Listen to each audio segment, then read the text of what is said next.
2024 लोकसभा चुनाव के प्रथम चरण में होने वाले मतदान को लेकर उत्तर प्रदेश के जनपद सहारनपुर की सियासत लगातार तेज होती जा रही है। जनपद सहारनपुर में देश के प्रधानमंत्री यूपी के सीएम योगी आदित्यनाथ के दौरे के बाद अब बीएसपी की सुप्रीम मायावती का सहारनपुर में कल दौरा है, जिसको लेकर सहारनपुर बीएसपी के प्रत्याशी माजिद अली से सहारनपुर से जेएन न्यूज वरिष्ठ संवाददाता शमीम अहमद ने की खास बातचीत। 2024 लोकसभा चुनाव को लेकर जहां सभी राजनीतिक पार्टियों की सरगर्मियां तेज हो गई हैं, वहीं अगर बात की जाए उत्तर प्रदेश के जनपद सहारनपुर की, तो जनपद सहारनपुर में लगातार अपने प्रत्याशियों के पक्ष में मंत्री नेताओं का जो है आगमन जारी है और आकर जो है चुनावी जनसभाओं को संबोधित किया जा रहा है। सहारनपुर में देश के प्रधानमंत्री नरेंद्र मोदी भी आए थे और देश के रक्षा मंत्री राजनाथ सिंह भी आए थे। और अगर आज की बात की जाए तो आज भी जो है मंत्रियों का दौर जारी है। हमारे साथ जो है बसपा पार्टी से माजिद अली जो प्रत्याशी है वो हमारे साथ मौजूद है, क्योंकि कहीं ना कहीं कल जो है मायावती जी सहारनपुर पहुंच रही है। उसी संबंध में बात करेंगे माजिद अली से, किस तरह की कल तैयारियां की जा रही हैं और लोकसभा चुनाव को लेकर किस तरह से देखते हैं। सर, आपका स्वागत है। कल जो है मायावती जी सहारनपुर पहुंच रही है, तो किस तरीके का प्रोग्राम जो है रखा गया है और क्या कुछ जो है आप लोगों के द्वारा तैयारियां की जा रही है? कल हमारी नेता आदरणीय बहन कुमारी मायावती जी आ रही है, उनका प्रोग्राम है देवबंद में। तो सहारनपुर की सभी आवाम बहन जी के विचार सुनने के लिए जाएंगी और लोगों में बहुत जोश है, जोश खरोश के साथ लोगों को कल का इंतज़ार है। अभी से पूछ रहे हैं जी कब प्रोग्राम है, मतलब कल 11 बजे है, तो बहुत ज़्यादा जनता वहाँ आएगी और हमें उम्मीद है, विश्वास है कि सहारनपुर की आवाम को पता है कि इस जिले को अगर किसी ने कुछ दिया है तो वो बहुजन समाज पार्टी है।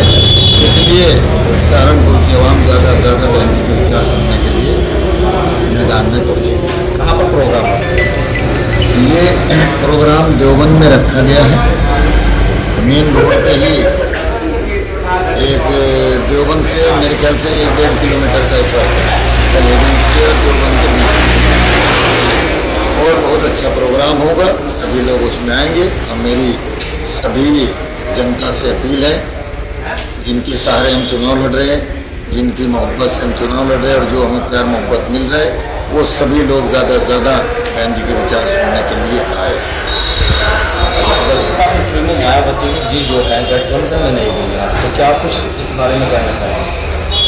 देखिए, गठबंधन जो था, गठबंधन होता है दिलों का। अब यहाँ यूपी में वोट ही नहीं है गठबंधन के पास, तो गठबंधन करके वो हमें मालूम नहीं, वो आदरणीय बहन जी का निर्णय था, क्या हुआ क्या नहीं हुआ, क्योंकि वो हमारे स्तर का काम नहीं। हमें तो सिर्फ यहाँ ये पता है कि हमने सर्व समाज के साथ गठबंधन बनाया, सभी समाज के लोगों को एक साथ इकट्ठा करके चुनाव लड़ रहे हैं और हमें सभी से प्यार और मोहब्बत मिल रही है।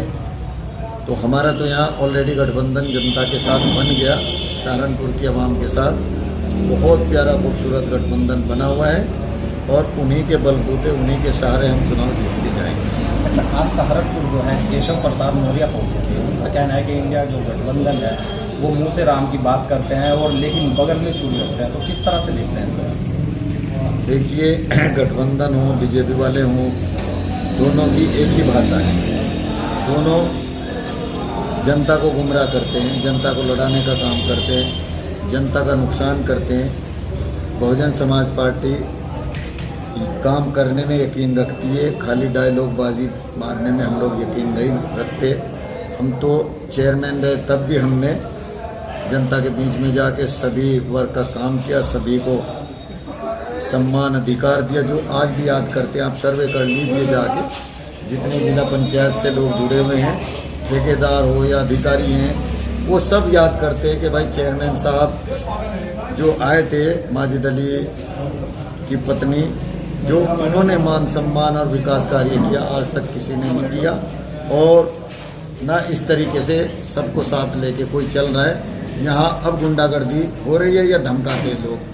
तो बहुजन समाज पार्टी तो एक ऐसी पार्टी है सर्व समाज की, जिसे हमने सीखा यही कि सबको साथ लेके चलना, सबको इज्जत देनी, सम्मान देना। और रही ये धार्मिक जो बात है, ये मैं इसको ऐसे मानता हूँ कि ये सबका अपना निजी मामला है। इसको क्या पसंद है उसका अपना अख्तियार है। संविधान ने उसको ये हक अधिकार दिया है, तो हम धार्मिक मामले में पड़ना नहीं चाहते, स्वतंत्र है। हाँ, एक बात कहना चाहते हैं कि धार्मिक की भावना भड़का के लोगों का इस्तेमाल मत करो। इस भारत सरकार जो है वो इस जनता के लिए काम करे, ना कि हिंदू मुस्लिम की भावना में लोगों को भड़का दे। ये गलत बात है। जब आपको ये मौका मिला है तो आप इस देश के लिए काम करके दिखाइए, जनता के लिए कुछ करके दिखाइए। जनता को इन्होंने ठगने का काम किया। 85% आपके ज़रिए बार बार बोल रहे हैं ये लोग कि 85% जनता को हम 5 किलो अनाज दे रहे हैं। तो आप देख लीजिए खुद के हमारा भारत कहाँ जा रहा है और हम विकास कितना कर पा रहे हैं सबके सामने। यहाँ इस देश की जो इकोनॉमी है वो सारी 10-15% लोगों ने लूटी हुई है, बल्कि 10-15 भी नहीं है, 2-4% ही लोग हैं, सारी उनके पास है। जबकि 85% जनता का हक अधिकार होना चाहिए। उस जो भी सोर्स है इनकम के वो सब तक पहुंचना चाहिए। लोकतंत्र का यही तो मतलब है कि पहले राजा महाराजा होते तो उस पर सब जो देश की इनकम होती वो सब उनके पास रहे। लोकतंत्र इसलिए बनाया कि भाई जो भी देश में जहाँ से भी इनकम होगी, जहाँ से भी स्रोत बनेंगे इनकम के, वो लोकतंत्र के ज़रिए सब गरीब मजलूम लोगों तक पहुँचाया जाएगा, ताकि इन सबको बराबरी मिले, हिस्सेदारी मिले और ये देश के लिए सब काम कर सकें। अच्छा, लगातार आप कैंपेन कर रहे हैं, लोगों के बीच जा रहे हैं, तो किस तरीके का आप समर्थन मिल रहा है? क्योंकि कहीं ना कहीं इमरान मसूद जो हैं वो भी अपनी जीत का दावा कर रहे हैं, उधर राघव लखन पाल बीजेपी से प्रत्याशी वो भी जीत का दावा कर रहे हैं। तो आप अपने आपको कहाँ खड़ा करें? देखिए, यहाँ फर्स्ट नंबर पे बहुजन समाज पार्टी है। गठबंधन का यहाँ वोट ही नहीं है, तो गठबंधन को जो भी वोट पड़ेगा वो सीधा सीधा भाजपा को सपोर्ट करने के लिए चुनाव लड़े। 2019 में चुनाव लड़े तब भाजपा को सपोर्ट किया, 2,07,000 वोट ली। अब जो चुनाव लड़ रहे, खुद भाजपा का जिला अध्यक्ष इस बात को इकरार कर रहा है कि ये भाजपा को सपोर्ट किया, 2,07,000 वोट ली। अब जो चुनाव लड़ रहे, खुद भाजपा का जिला अध्यक्ष इस बात को इकरार कर रहा है कि ये चुनाव भाजपा के लिए लड़ता है, भाजपा को सपोर्ट करने के लिए चुनाव मैदान में उतरता है। अगर उसे सहारनपुर की आवाम की फिक्र होती, चिंता होती, तो यहाँ बहुजन समाज पार्टी ने सबसे पहले टिकट मुस्लिम समाज के प्रत्याशी को दिया। इस बार वो घर बैठ जाते, अगला चुनाव लड़ लेते। चुनाव तो रोज आते जाते हैं। जिस चीज़ में आवाम का फ़ायदा हो वही काम करना चाहिए, और जिस चीज़ में जनता का या हमारी आवाम का, हमारे लोगों का नुकसान। बेबाक, निष्पक्ष, स्वतंत्र पत्रकारिता को सपोर्ट करने के लिए आप हमारे चैनल GN न्यूज को करें सब्सक्राइब और हाँ, बेल आइकन के घंटी वाले बटन को जरूर दबाएं कि आपको हमारे आने वाले सभी नए वीडियो की नोटिफिकेशन समय पर मिलते रहे। देखते रहिए GN न्यूज।